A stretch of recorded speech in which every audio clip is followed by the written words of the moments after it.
Welcome back to the program, and it's time now for our political panel. We're joined by Liberal MP David Coleman, who is in our Sydney City studio, and here in Canberra, Labor MP Gai Brodman. Thanks both for your time today, and we'll start on this iron ore price, David Coleman, because in opposition, Joe Hockey did criticise Labor for using this as part of a reason or excuse, if you like, for not delivering a budget surplus. Joe Hockey said no qualifications, all the excuses that Wayne Swan talks about: falling commodity prices, a high Australian dollar, nominal growth not being up to standard. Is it deja vu now? Is the shoe very much on the other foot? Oh, look, Tom, I think obviously the iron ore price is one of a range of factors that have to be taken into account in planning for the next budget. Back in the Rudder era, it was around $100 a tonne. We thought in the December MyEFO update it'd be around $60 a tonne. It's actually in the 40s at the moment and potentially tracking lower. Every $10 change in the iron ore price has a hit to the budget of about $2.5 billion annually. So it's quite a significant issue in the context of the budget.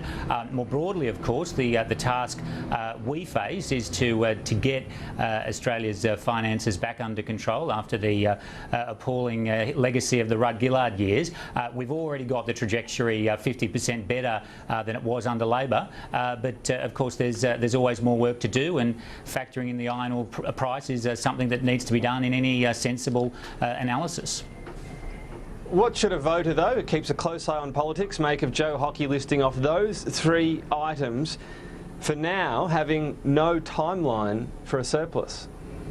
Well, I think obviously, Tom, we faced, and the IGR is a document that I recommend to you very strongly, because it shows the horrendous situation we were faced with under Labor. Now, we've made some tough decisions in the first 18 months of government. We've made some decisions to make changes in funding of areas like foreign aid and family tax benefit and some other areas. And as a consequence, things are on a much better trajectory. Now, there is more work to do, and we certainly don't deny that, but we're certainly a lot better off than we would have been under Labor. Gai Brodman, I'll let you respond, but can I ask you as well? Labor's obviously said for a while there's a revenue problem there. With iron ore, there certainly is, but you can't just make up for falling commodity prices. So unless you hike up taxes, you've got a revenue problem. Maybe you have to solve it through cutting some spending. Well, we acknowledge that this is going to have a hit on the budget, and that it's also, I mean, we experienced that when we were in government as well, in terms of the iron ore prices going down. But, I mean, as you rightly pointed out, back when we were in government, the now Treasurer said that what we had was not a revenue problem, but a spending problem. Now, we've come up with a number of revenue ideas that we've put to the government in a bipartisan and constructive fashion. We've put forward the idea of the multinational tax idea in terms of a range of suggestions on hybrid schemes, on improving resources in the Australian Tax Office, as well as enhancing our compliance regimes. Those ideas were developed in consultation with the OECD, and they were also costed by the Parliamentary Budget Office that suggested that they would raise revenue of about $1.9 billion over 4 years. So we've come up with a range of constructive ideas, that being one of them. Another suggestion that we've had is a conversation with the Treasurer and the government on taxes and superannuation, particularly for the top end of town. Okay. But these suggestions have been ignored. When it comes, though, to commodity prices, sorry, David Coleman, just for a moment, when it comes to commodity prices, it's been a whole series of write-downs. So far, we don't have the commensurate amount of make-up, if you like, from Labor's policies. So you need to look at both, don't you? Because you had perhaps the Liberal Party saying it was only one. You shouldn't be as dogmatic either, saying, no, it's only a revenue issue. Spending needs to be looked at too. We've made it clear that we've come up with ideas in terms of revenue on multinational tax, on potentially tax on superannuation. We want to have a conversation with the government in a bipartisan and constructive way, but we've made it abundantly clear that we will not allow we will not stand by and allow low and middle income earners to be targeted for savings. Okay. That's what this government has done. It's done it on a number of fronts, for pensions, $100,000 degrees, cuts to universal access to health, a range of measures. We're not going to stand by and allow that to happen. David Coleman, I can hear you itching to get in there. Well, indeed. Look, when Labor talks about revenue measures, Tom, that is a somewhat elegant way of saying tax increases, and their instinctive reaction is to increase tax in all situations. Ours is to be sensible about spending and, of course, look at revenue, but always in a modest and constructive fashion. Gay alluded to a couple of the capital I ideas in the year of ideas that we've seen so far.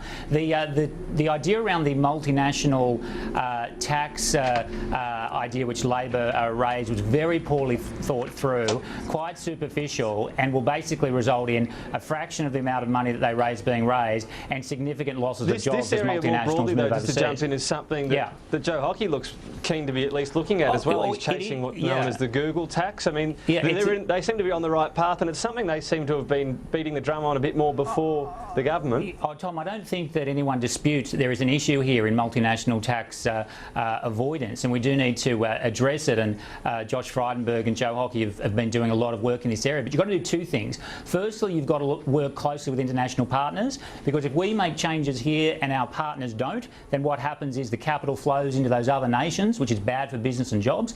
And secondly, you've got to do things unilaterally where you can sensibly. So in the ATO, we've significantly beefed up the resources in multinational tax analysis. Even though we've had big job cuts in the ATO from both major parties, there's a very significant increase in the area of multinational tax avoidance, because I think we do recognise it's a very important area.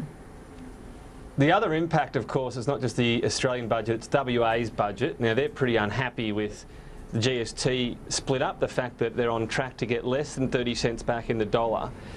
That's the way the system's working at the moment, Gabe Rodman. We know that it's because of this 3-year lag of iron ore prices. Bill Shorten today said this is the system in place. We know that, but we can tinker with it if it's delivering such a small windfall for WA.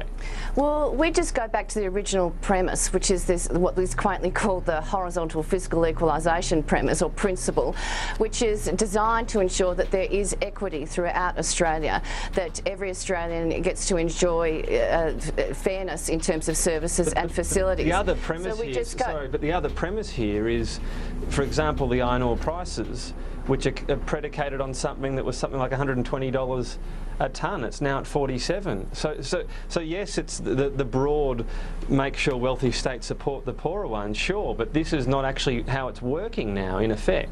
Well, look, we don't know what the government response is on this. We've sort of been getting mixed messaging today from mixed intimation today from the Treasurer and also the Minister for Finance. But should it be looked at from Labor's point of view? Our view is that we go back to those original principles of equity and fairness. But you can have the principle and tinker the system so it's actually working like that. Well, you've just got to be careful. I mean, you go back to those original principles. They're the principles that have worked successfully in the past, and they're the principles that we will follow in the future. David Coleman, your thoughts? We know when it comes to the GST, give more to one, take away from the other. What do you make of WA's case that they're going to be getting fewer than 30 cents back in the dollar by next year? Yeah, look, this is a complex area, Tom, and as you say, there are knock-on effects to any change in one place means changes in others as well.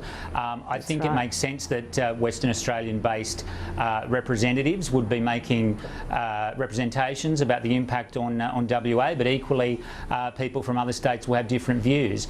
Any big structural change to the GST distribution, to the method or amount of GST raised is something that requires unanimous agreement amongst the states, and we certainly wouldn't be... But just on that, David Coleman, on the unanimous agreement, because it's more a gentleman's or ladies' agreement, if you like, on the GST, the government can act.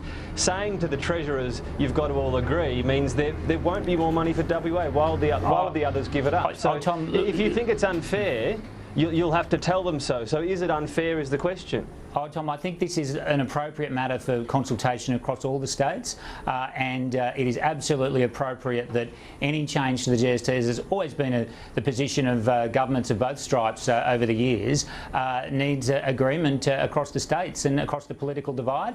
It's an appropriate debate to have. We want to have that debate in the tax white paper amongst a whole range of different tax issues, but in terms of the GST, you do require a consensus amongst the states for any change.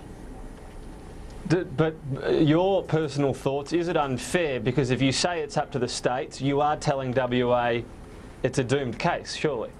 Oh, I don't think that's necessarily the case, Tom. But again, I wouldn't want to preempt the deliberations of the state treasurers and the COAG discussions with the treasurer and others. The states are sovereign governments. They're big enough to speak for themselves, and undoubtedly there'll be some areas where there's agreement and some areas where there's not. That's democracy, and that's what you would expect.